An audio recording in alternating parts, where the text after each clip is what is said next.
Hey guys, I'm Sarah. I'm Kaitlyn. And we are your best friends.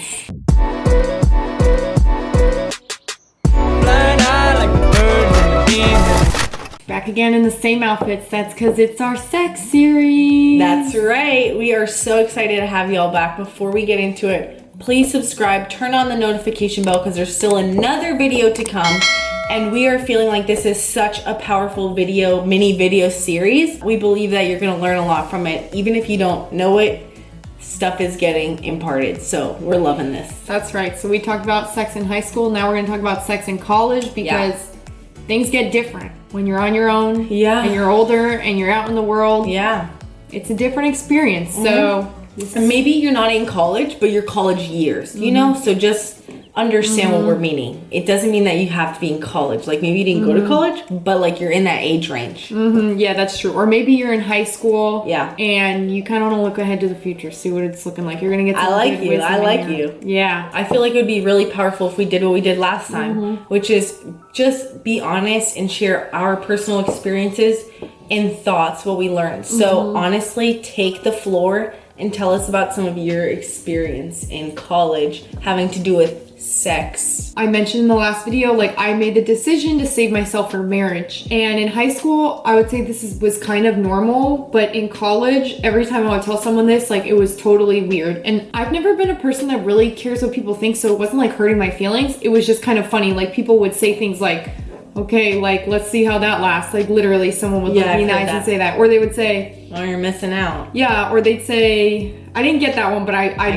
definitely have heard that before. They would say, oh yeah, just wait till your senior year. Basically like you can't even trust yourself. Just shut like, up. It's not gonna happen. I love you, but shut up. In high school, could be a little bit of this, but in college, especially going to the University of Florida and being in Greek life and being a part of like all the party culture and things like that, sex was extremely casual. I can't express to you how normal it is. I would hear like girls in my sorority saying like, oh yeah, like he's my friend, like slept with him last night, whatever. And like everyone's laughing about it. Or like, oh, like I hooked up with this guy from this frat last night. And everyone's like, oh my gosh, no way. Like blah, blah, blah. And then joking about like, look, I got this frat t-shirt. Like that's fun. Yeah. And then that's it. For as much as like Sarah and I will talk about how sex is damaging, like outside of marriage and things like that, it's not like I ever heard girls like crying at a kitchen table like, oh my gosh, like he doesn't like me and I had sex with him. Like everyone's just laughing and it seems normal like on the outside. Like everyone's just super like casual. And in my experience, like you could literally have sex with someone and like the next day they see you and it's just like y'all are acquaintances. It does not mean anything. Like literally it means nothing. Like it could be so casual. It's just interesting because you never see the broken side of it, but that doesn't mean it's not there.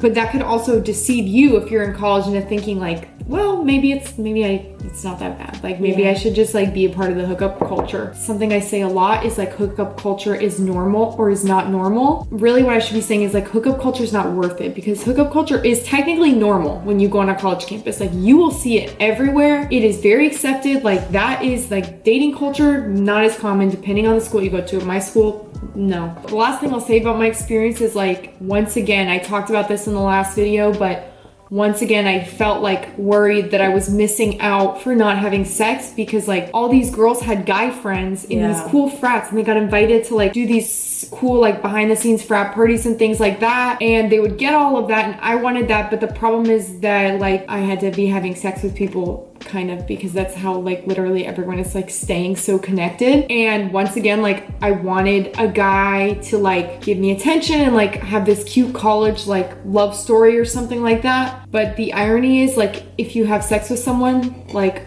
all you're getting is like someone, because it's so casual, all you're gonna get is like just someone you have sex with. Like they're not, once again, they're not gonna fall in love with you. Like they're not gonna like take you on these amazing dates, like all these things. Like it's literally just sex and they're gonna treat it that way. It might not be hurtful in the moment, like maybe you can numb the pain, but later down the line there's gonna be things that are gonna come out because of that. So that was my experience going to the University of Florida. It was just ridiculously casual and ridiculously normal, but that does not mean that it was worth it. Okay, does everyone want to hear about my experience? Because I'm about to tell you. Your face, tell us.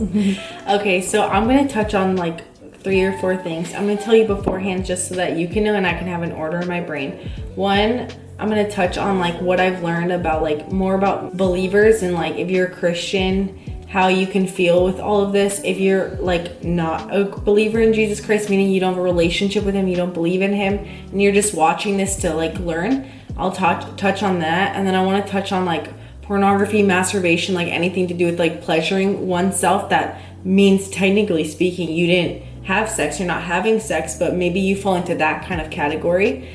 And then also kind of like this big deceptive lie that we're all believing. So the first thing I want to talk about with my experiences in college, which I was in college for 5 years, and I've been to a few different colleges, but the main ones was private Christian school and then University of Florida. And I had spent a lot of time like observing and learning about guys and girls. And what I've noticed is in the guy realm, especially having my own brothers and having conversations with them, when it comes to guys, there's just like this huge weight and thing about sex. And like I've talked to guys and they'll talk about, you know, there's certain ages where it's just like all they're thinking about is sex, consumed with all that stuff. So you guys, the guys know more about that than I do. But what I will say is there's just this huge follower culture between girls and guys that comes to mind. Honestly, ladies, like if you're in college or whatever you are, we gotta do better, because little girls are following up after us, and we all know like you don't have it together if you're not walking with the Lord. Like everyone's just trying to get life together, get their jobs, climb up the ladder, like check certain boxes, whatever is culturally like successful around you, you're trying to check those boxes, but you don't have it together internally. And yet that's who is like looking up after us. There are little girls like looking up after us, and same with the men. Like the men are just following after the footsteps of the men before them. I see a lot of younger brothers who their older brothers lived in party culture, sex culture, all that stuff. What are the younger brothers doing? Following the same footsteps. And most girls see those guys and they're like, oh, they're so cool. I see it as, I'm like, without being mean, I'm literally like, dude, you're such a follower and you don't even see it. Like you think you're cool, but I can see it clear as day. Like you're just following what the culture deems, or what the family member before you deemed as the pinnacle of success. And it's not. So I want to say, like, recognize that there's just this follower system, and we got to do better for our younger girls and for our younger guys, because most people don't have it together. Most people got the anxiety stuff, the depression stuff, confused, crying. And yeah, there are moments where it looks like everybody's laughing on the outside and like got it together. It looks like that. But like in my college years, 5 years, I've probably met over 200 people, and I've had multiple occasions of meeting the person who looked the coolest on the outside and everything was broken on the inside. Multiple occasions. I had to like listen and dig to get there, but like it's there. And so with that being said, I just learned that the whole sex culture and stuff, like you said, it's normal, but it's not worth it, because it's really not. And how I view it is it's just this big deceit of how sex is casual. Like, do you feel it? Do you feel how casual the talk about sex is? Do you feel how casual living together has become? Do you feel how casual it is to just see something on TikTok of this girl talking about sex tips, or this girl leaving her frat guy's room? It's so casual, and it's not. This is how I view it. Most people are wearing glasses, and what they think they're looking at is shiny gold. It is a dumpster of poop on fire. It's worthless. It's not in the right order, and it doesn't bear true fruits. And I can say that because honestly, I have an amazing life that bears true fruits of peace for now and for the future. And all I want is for other people to like experience that. It comes with being loved by Christ. And so trust me, don't believe that because everyone's making it seem casual, it's casual. It's not. Masturbation, pornography, all of those things. I know there's a huge category of you guys who aren't filling in the box of having sex, but you're pleasuring yourself in other ways, and that leads to a lot of feeling shame and guilt and condemnation. I know parts of the world deem that as normal and self-love.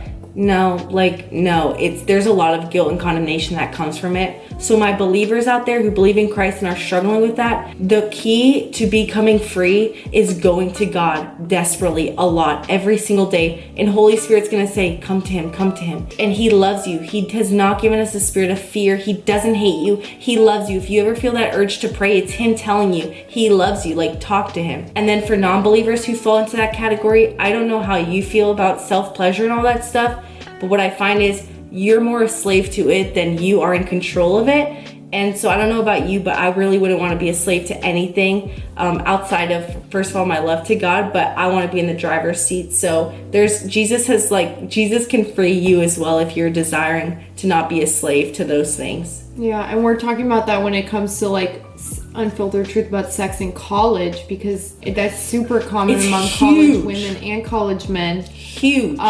Even if it's not, like, I think with men it's very often talked about, but with women, like, it's not as much talked about, but it's probably just as common. 4 out of 5 girls I'll talk to. That's just super important. I'm sure it's happening in high school too, but like it is big in college. So because it's important, because it's a hard thing. It's not just a checking the box like, oh, I'm clean. Some of you are planning on not having sex, but you struggle with watching porn and masturbating, and so you still feel dirty. So it's like, it's so important. It's a heart thing. It's a God thing. He wants to walk with you through it, and he loves you, believe it or not, so much. The last thing I'll say is just, we're talking about a lot in this series, and I think a lot of it, like, you might find that you're getting offended, or you find like what we're saying very judgmental and kind of rude. It's just natural that I would say like it's going to be 50-50. Like, some people are going to take some of this that way. And so in our next video, the Q&A, like, we are going to touch on like some questions that we get, like, okay, well, I've done some of this stuff, like, you guys are kind of being rude, or like, how do I talk about this without sounding judgmental and things like that. Just know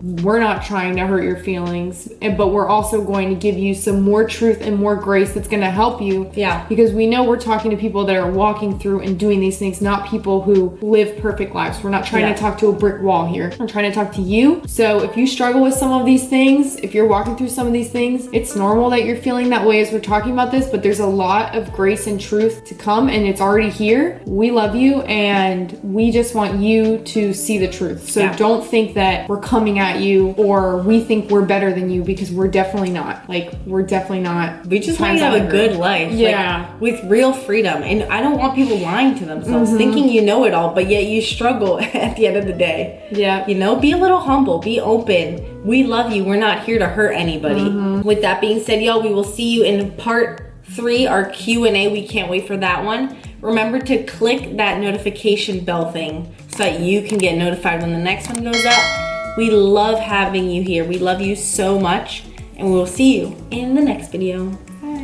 Bye.